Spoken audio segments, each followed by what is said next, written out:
When I was 15, I found a well in the woods behind my house.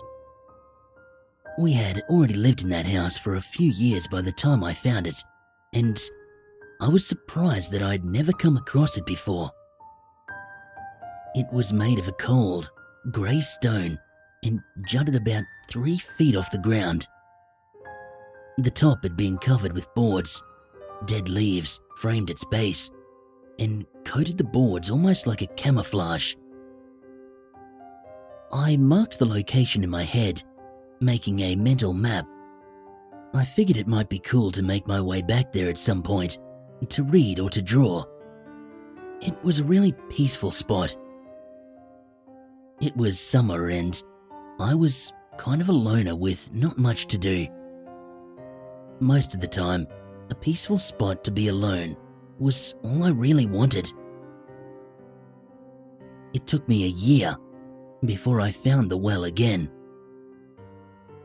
I could have sworn that I had mapped the path back to it in my head perfectly. It wasn't like it was that far away from my backyard. Maybe a mile or two into the woods, if that. I spent most of the rest of that summer looking for it. I would walk the tree line for hours, back and forth. I didn't even care about using it as a spot to hang out anymore. I just wanted to prove to myself that I wasn't crazy. I asked my parents too, if they had ever seen it during times they would go for walks in and out of there. They just shook their heads and told me that they didn't know a thing about any well. The following summer, I found myself bored on a day that my parents had both cars, and I decided that maybe I should take a walk in the woods. I hadn't actually done that for a while, and besides, by that point, I had started smoking, and I wanted to keep it as far away from the house as possible, to hide it from my parents. About 45 minutes into my walk, I found it. The well. It was in the exact spot that I had originally mapped out in my head and long since forgotten. Right there, where I would have expected it to be a year earlier. Still cold, grey stone, still boarded up, still covered in dead leaves. I did a double take on it, honestly wondering how I could not have found it when I was looking for it, but just kind of stumbled across it when I wasn't. I leaned up against one of the trees about 4 yards from it, and I just stared at it, totally baffled. I tried to shrug it off, but it was so weird. I pulled out a cigarette, and I stood smoking and tracing the well with my eyes, as if it was some kind of alien species. That's when I first heard the whistling. It was soft and low. At first, I had to strain a bit to even hear it. I looked around the tree line to see if I could spot anyone else walking around the property. Maybe my mum and dad had come home at some point and were taking a stroll through the trees, just like me. I didn't see anyone though. No distant shapes, no figures wandering the tree line.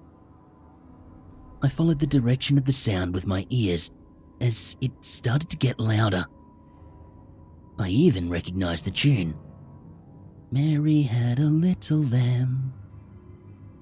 It got louder and louder, till it seemed like the source should be right near me. And I soon realized that it was. It was coming from inside the well. I walked over to the well, and I started to clear the boards off the top. They were not fastened to the top by anything, so it was as simple as just picking them up and tossing them into the grass. Once the last board was cleared, I stared down into the black pit. A foul stench rose up from below, like wet and rotting vegetation. I trained my ear back towards the whistling once again, just to be sure I wasn't crazy. Sure enough, it was echoing off the stone walls of the well before it reached my ears. "Hello?" I called down. "Are you okay?" The whistling stopped. It just cut off suddenly at the sound of my voice. It was followed by a long and empty silence. It made me feel gradually more uncomfortable with each passing second. I swallowed hard and I called out again. "Is someone down there?" I yelled. My question was, once again, answered only with silence. "I must be going crazy," I said under my breath as I leaned up from the hole and took another drag of my cigarette. Suddenly, a sharp and manic laughter exploded from deep within the well. I nearly stumbled backwards from the surprise. I quickly stuck my face back down into the top of the well and yelled with all I had, "Who's down there?" After another long pause, I felt like I was standing on the precipice of hell. The stench of rot, it grew ever stronger in my nose. I had to choke down each breath I took. The silence was broken by what sounded like a low whimper. And then, a voice that sounded exactly like my mother. "Honey, is that you?" she said.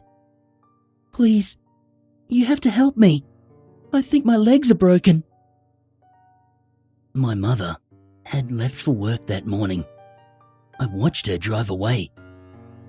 She'd called the house before I went out on my walk, in fact, asking if there was anything special I wanted her to pick up from the store. Whatever was talking to me, that was not my mother. That much I knew for sure. The imitation was perfect, though. I stood above that well, staring down into the black. I was stunned and unsure how to respond to what I'd just heard. Then, up from below, came another voice. My father's voice. "Is this how you treat your mother?" he screamed, "ignoring her pleas for help? You've always been such a rotten little shit. Should have smothered you in your crib or fed you to the dogs when you were a baby." I felt sick. Obviously, whatever was down there was trying to mess with my head. As crazy as it seemed, that was the only explanation. Still, even knowing that, hearing those words in my father's voice, it hit me very hard. I backed away from that well. "Oh God!" it screamed again, in my mother's voice. "Help me, please! The rats are eating me!" Those screams for help dissolved into a high-pitched squeal, and then died out in a gurgling, retching noise. I turned from the well and began to run away from it, back the way I came, towards my house. I could hear whatever was down in that well behind me, laughing. As I moved through the woods, as fast as my feet would carry me, I could still hear it whistling. Long past when I should have been out of earshot, I continued to hear it. It whistled, "Mary had a little lamb," just like when I first heard it. But as I reached the edge of the forest, the tune changed to something more like a funeral march. I sprinted to my back door, which, thankfully, I had left unlocked before I left. I got inside quickly and locked it behind me. I went up to my room on the second floor of the house, and I stared out my window. It overlooked the backyard, and it had a clear view of the woods beyond. Nothing was chasing me. At least, not that I could see. Still, I sat at that window until my parents got home from work.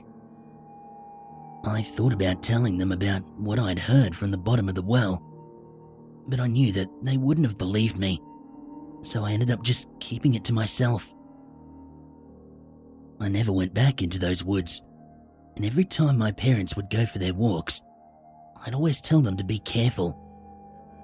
I knew there wasn't much else I could do. What was I supposed to say? If you run across a well out there, book it, Mum and Dad. That shit's evil. Yeah, I'm sure that would have gone over really well. Like me in therapy for a few years well. They never did see it though. Or if they did, they never mentioned it. Months later, I started hearing someone whistling the funeral march right outside my window every night for about a week. Every time I would look to see what was there, I could never see anything. This happened every few months, and when it did, it would drive me crazy. I wouldn't be able to sleep at all. I would just sit up in my bed and listen in terror, helpless to do anything about it. My parents never even heard it. Eventually, I did move out of my parents' place to a different state. I got a job at some tech company, met myself a nice girl, even got married. For a while, I forgot all about the well.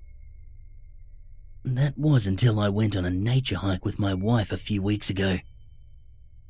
We were just walking along in the woods, talking, having a nice weekend with each other. We followed a trail that led into a clearing, and I froze in my tracks when I saw it. A well, sticking about 4 feet out of the ground, covered in dead leaves. The boards had been removed from the top and scattered about the base, exactly as I had left it.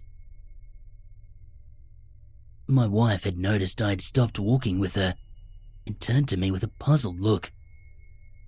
"What the hell is wrong with you? You look like you've seen a ghost," she said, smiling and walking back towards me. "Do you see it?" I said, pointing a finger towards the well. She turned her head and then turned back to me with a raised eyebrow. "The well?" she said. "Yeah, I see it. So what?" I wanted to tell myself that this was a different well. It had to be, right? I hadn't seen it for over 10 years, and it was in a different state. I knew, though, just by looking at it, that this was the exact same well. I found it again. I found it because I had stopped looking for it. I grabbed my wife by the wrist and started walking the other way. "What the hell are you doing?" she said as I drug her along. "Let's get out of here," I said, and then, realizing just how weird I was sounding, made a quick excuse. "I'm really starting to not feel good." "Okay," she said, still sounding puzzled, but placing a comforting hand on my shoulder. About halfway back down the trail, I heard whistling. The same tune I had heard the first time I looked down that damn well. I looked back behind me, half expecting to see some nightmare bearing down on me, like something out of a horror movie. Instead, I saw only my wife, whistling "Mary Had a Little Lamb" and smiling as she walked.